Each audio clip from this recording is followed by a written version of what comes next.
Good morning everybody. Praise lord. നിങ്ങൾ ശ്രവിക്കുന്നു ജീവൻ്റെ അപ്പം. നമ്മൾ give us this day our daily bread എന്ന് അതാണ് പഠിക്കുന്നത്. മത്തായിയുടെ സുവിശേഷം 6-ാം അധ്യായം 11-ാം വാക്യം. ഞങ്ങളുടെ അനുദിന ആഹാരം ഇന്ന് ഞങ്ങൾക്ക് തരണമേ എന്ന്. God is the God of today. ഇന്നത്തെ കാര്യം ഇന്നും ചോദിക്കണം, നാളത്തെ കാര്യം ചോദിക്കേണ്ട, അത് കർത്താവ് നോക്കിക്കോളും. Don't regret about the past, don't worry about your future, but pray for today. ഇന്നത്തെ കാര്യം ഇന്ന് ചോദിക്കുക, ദൈവം നിങ്ങൾക്ക് പ്രൊവൈഡ് ചെയ്യും. He's Jehovah Jireh. നമ്മൾ ഇന്നലെ കണ്ടു, ഇസ്രായേൽ മക്കൾക്ക് വേണ്ടി ദൈവം ചെങ്കടൽ വിഭാവിച്ചു. So who is this God? He's a way maker. നമുക്ക് വേണ്ടി വഴി തുറക്കുന്ന ദൈവമാണ്. കർത്താവ് പറയുകയാണ് യെശയ്യാ 43:19, മരുഭൂമിയിൽ ഞാൻ നീരുറവ് നിങ്ങൾക്ക് വേണ്ടി ഒരുക്കുമെന്ന് പറഞ്ഞ്, മരുഭൂമി നിങ്ങൾക്ക് വഴി തരുമെന്ന് പറഞ്ഞ്, springs in the desert, path in the wilderness. അങ്ങനെ ഇസ്രായേൽ മക്കൾക്ക് വേണ്ടി ചെയ്ത ദൈവമാണ്. ഹാഗാറിന് വേണ്ടി നീരുറവ് തുറന്ന ദൈവമാണ്. He's a provider. നമ്മുടെ ആവശ്യം എല്ലാം അറിഞ്ഞ് ചെയ്യുന്ന ദൈവമാണ് ആ ദൈവം. ആമേൻ. സോ അവരെ ഇന്നലെ കണ്ട് നമ്മൾ ചെങ്കടൽ വിഭാവിച്ചു അല്ലേ. അവർക്ക് വേണ്ടി ഇസ്രായേൽ മക്കൾ, തൻ്റെ സ്വന്തം ജനത്തിന് വേണ്ടി ഗോഡ് വിൽ ഫൈറ്റ്. ദൈവം സ്വന്തം ജനത്തിന് വേണ്ടി ഫൈറ്റ് ചെയ്യുന്ന ദൈവമാണ്. പക്ഷേ he will make a difference between the Israels and the Egyptians. അന്യരും കർത്താവിൻ്റെ മക്കളും തമ്മിലൊരു വ്യത്യാസം വരുത്തുന്ന ദൈവമാണ്. അത് നമ്മൾ കാണുന്നുണ്ട്. അവർ ഫറവോയിൻ സൈന്യം വന്നപ്പോഴെന്താണ്, ഇസ്രായേൽ മക്കളെല്ലാം ചെങ്കലിന് നടുക്കൂടി ഹൈവേയിൽ, റോഡിൽ, ഉണങ്ങിയ നിലത്തൂടെ ചെങ്കലിൻ്റെ മധ്യത്തിൽ കൂടി കടന്നുപോയി. അവർ കടന്നപ്പുറത്ത് എത്തിക്കഴിഞ്ഞ് ഫറവോയിൻ സൈന്യം ചെങ്കലിന് നടുക്ക് വന്നപ്പോൾ എന്ത് പറ്റി? വെള്ളം അവരെ മൂടി.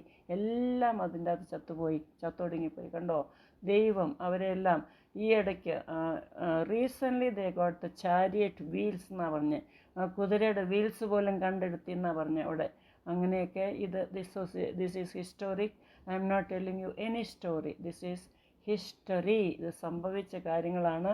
എനിക്കൊന്നും അറിയില്ല മറ്റേ കെട്ടുകഥകൾ ശരിയാണോ. രാമായണ മഹാഭാരതമൊക്കെ ഞങ്ങൾ സ്കൂളിൽ പഠിപ്പിച്ചിട്ടുണ്ട്. അത് എനിക്കറിയില്ല, പക്ഷേ എനിക്കറിയാവുന്ന ട്രൂത്താണ് ഇത്. സത്യദൈവം ബൈബിളിലെ ദൈവമാണ്. He is the living God. He died for you. He is risen. He is living today. He can do anything for you every day. അത് ഓരോ നിമിഷവും നിങ്ങളെ കാണുന്നു, കരുതുന്ന ദൈവമാണ്. കണ്ണ് തുറന്നിരിക്കുന്ന ദൈവമാണ്. ഒരിക്കലും ഇസ്രായേലിൻ്റെ പരിപാലനം ഉറങ്ങുന്നില്ല, മയങ്ങുന്നില്ല. രാത്രി പോലും ഉറങ്ങാതെ നിങ്ങളെ സംരക്ഷിക്കുന്ന ദൈവമാണ്. ഇത്രയും നല്ല ദൈവമാണ് ഞാൻ പ്രസംഗിക്കുന്ന ദൈവം.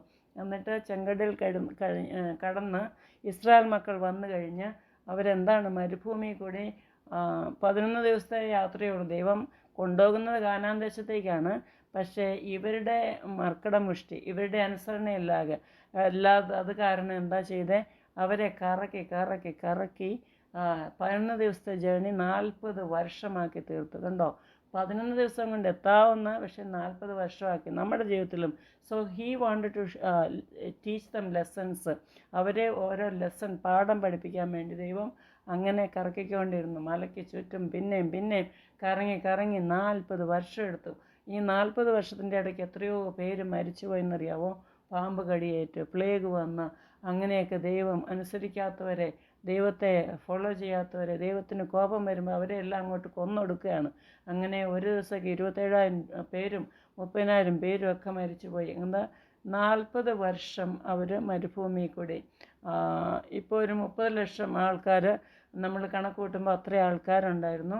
അവരിൽ കാനാൻ ദേശത്ത് 40 വർഷം കഴിഞ്ഞെത്തിയത് തുടങ്ങി വരുന്ന 2 പേര് മാത്രമേ ഉള്ളൂ. അതായത് കാലേബും ജോഷുവയും. മോശയ്ക്ക് പോലും അവിടെ എത്താൻ പറ്റിയില്ല. മോശ കഴിഞ്ഞ് ജോഷുവ. മോശ അനുസരണക്കേട് കാണിച്ച കാരണം മോശ അവിടെ, പിന്നെ അതിനു മുമ്പ് കാനാൻ ദേശം ദൈവം കാണിച്ചു കൊടുത്തു. എന്നിട്ട് ആ മലയിൽ അടക്കി. ഞാൻ അവിടെ പോയി കണ്ട ആ മലയൊക്കെ.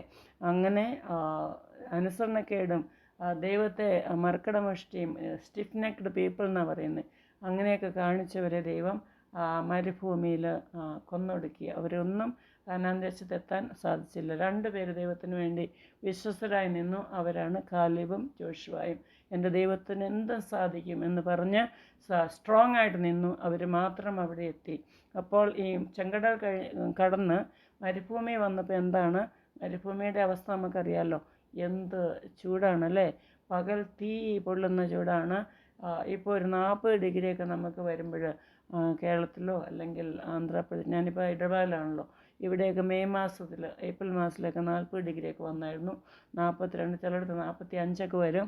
അങ്ങനെയൊക്കെ വരുമ്പോഴത്തേക്കും നമുക്ക് സൺസ്ട്രോക്ക്, നമുക്കാണെങ്കിൽ ജീവിക്കാൻ പറ്റില്ല, അതുപോലെ പൊള്ളുകയാണ് പുറത്തേക്ക് ഇറങ്ങിയ. അപ്പോൾ ആ മരുഭൂമി കൂടെ എത്രയായിരിക്കും പകൽ, അല്ലേ?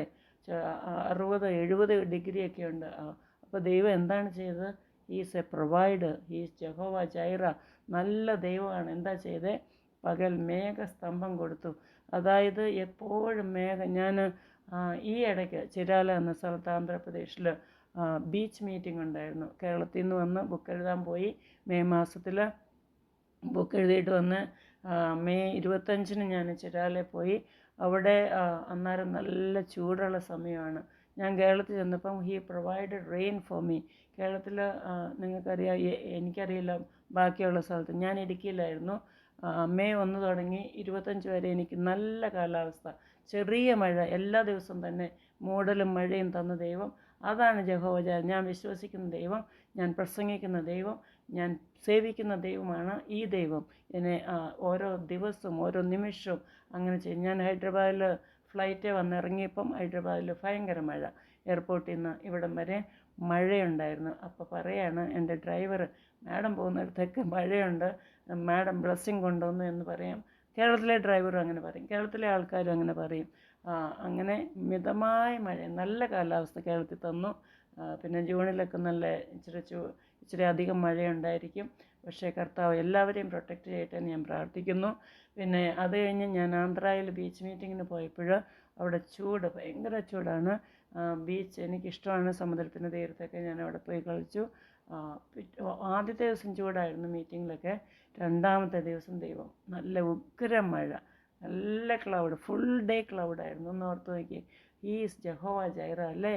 നമുക്ക് വേണ്ടി കരുതുന്ന ദൈവമാണ്. അങ്ങനെ തന്നെ ഇസ്രായേൽ മക്കൾക്ക് പകൽ മേഘസ്തംഭവും രാത്രി അഗ്നിത്തൂണും. രാത്രിയിൽ ട്രാഫിക് ലൈറ്റില്ല, സ്ട്രീറ്റ് ലൈറ്റില്ല, ഭയങ്കര ഇരുട്ടാണ്. രാത്രി ഭയങ്കര തണുപ്പും പകൽ ഭയങ്കര ചൂടുമാണ്. മരുഭൂമിയിലെ അവസ്ഥ അതാണ്.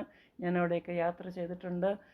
അങ്ങനെ ഉള്ള കരുതുന്ന ദൈവമാണ് ഈ ദൈവത്തെ. എത്ര പേർക്ക് ഒന്ന് സ്നേഹിക്കാൻ പറ്റും? ദൈവമേ, ഐ ലവ് യു ഡാഡി എന്നൊന്ന് പറഞ്ഞ്, നന്ദി കർത്താവ്, എനിക്ക് വേണ്ടി ഇത്രയും കരുതിയതിന് നന്ദി പറഞ്ഞ്, ഇല്ലാത്തതിന് വേണ്ടി നിങ്ങൾ കംപ്ലയിൻറ്റ് പറയാതെ ഉള്ളതിന് വേണ്ടി നന്ദി പറഞ്ഞ് പഠിക്കുക.